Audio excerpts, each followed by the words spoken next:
కాకినాడ నగర పరిధిలోని 29 వసతి గృహాల్లో మౌలిక సదుపాయాలు సమర్థంగా ఉండేలా చర్యలు చేపట్టాలని జిల్లా కలెక్టర్ షాన్ మోహన్ ప్రత్యేక ఆదేశాల మేరకు తనిఖీలు వేగవంతమయ్యాయి. ఇదే క్రమంలో వసతి గృహాల స్థితిని ప్రత్యక్షంగా పరిశీలించేందుకు Kakinada corporation in charge commissioner NVV సత్యనారాయణను నోడల్ అధికారిగా నియమించారు. ఇన్ఛార్జ్ కమిషనర్ సత్యనారాయణ ఇతర అధికారులతో కలిసి రంగారాయ మెడికల్ కాలేజ్ ఎదురుగా ఉన్న సాంఘిక సంక్షేమ శాఖ ఆధ్వర్యంలోని ఆనంద్ నిలయంలో ఆకస్మిక తనిఖీ నిర్వహించారు. భోజనం సమయానికి చేరుకున్న ఇన్ఛార్జ్ కమిషనర్ విద్యార్థులతో నేరుగా మాట్లాడి భోజనం నాణ్యత, రుచి, సౌకర్యాలపై వివరాలు తెలుసుకున్నారు. వంటశాల, డైనింగ్ హాల్, మంచినీటి ఆర్ఓ ప్లాంట్, బాత్రూంలు, స్టోర్ రూమ్, ఆవరణ పరిశుభ్రత తదితరాలను కూడా పరిశీలించారు. విద్యార్థులకు ట్యూషన్ సదుపాయాల సంగతి కూడా తెలుసుకున్న ఇన్ఛార్జ్ కమిషనర్ కు విద్యార్థులు పవన్ అనే బీటెక్ పూర్తి చేసుకున్న యువకుడు వాలంటరీగా ట్యూషన్ అందిస్తున్నట్లు వివరించారు. అన్ని సౌకర్యాలు సక్రమంగా అందుతున్నట్లు విద్యార్థులు ఇన్ఛార్జ్ కమిషనర్ కు తెలిపారు. ఈ సందర్భంగా ఇన్ఛార్జ్ కమిషనర్ సత్యనారాయణ మాట్లాడుతూ కాకినాడలోని 29 వసతి గృహాలన్నింటినీ తనిఖీ చేసి విద్యార్థులు ఎదుర్కొంటున్న సమస్యలపై నివేదికను కలెక్టర్కు అందజేస్తామని తెలిపారు. ఈ కార్యక్రమంలో నగరపాలక సంస్థ అదనపు commissioner KT Sudhakar, DE Phanikumar, AE Durga, sanitation supervisor Naidu, సచివాలయ సిబ్బంది పాల్గొన్నారు.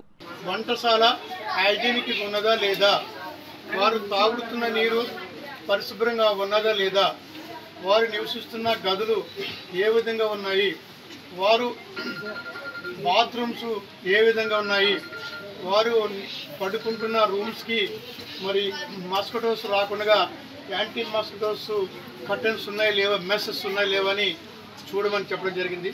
అవన్నీ కూడా మేము పరిశీలించినాము.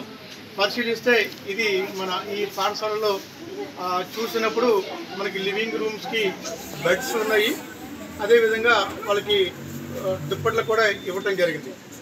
వాళ్ళ పిల్లలు మార్నింగ్ 5 o'clock లేస్తారు, లేచి కాలకృత్యాలు తీసుకుని 6 నుంచి 7 వరకు స్టడీయింగ్ చేశాక మళ్ళీ they have to go for after taking food, morning food, next they are going for school. అక్కడ మళ్ళీ మిడ్ డే మీల్స్ తీసుకుంటారు. ఈవినింగ్ వచ్చినాక మళ్ళీ వీళ్ళకి సమ్ స్నాక్స్ ఇస్తామని చెప్పారు. నైట్ భోజనం బై 8 o'clockకి 8:30 పడుకుంటారు. ఇప్పుడు విశేషం ఏంటంటే ఇక్కడ ఒక teacher Prashant Raju is a teacher who is working voluntarily to teach the childrens. అంటే వాళ్ళకి మేము అప్రిషియేట్ హిమ్, ఎందుకంటే without taking any money from the government, he is working voluntarily to teach the people, to encourage the people, to motivate the people how to learn, how to prepare the exams అనేది really appreciate him.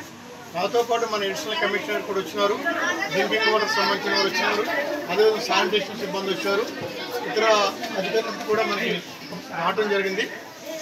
ముఖ్యంగా ఏంటంటే ఇట్లా మనకి టౌన్లో 29 hostels ఉన్నాయి. 29 హాస్టల్ని కూడా ఈ విధంగా మేము పరిశీలించి కలెక్టర్ గారికి ఒక నివేదిక సమర్పించడం జరుగుతుంది.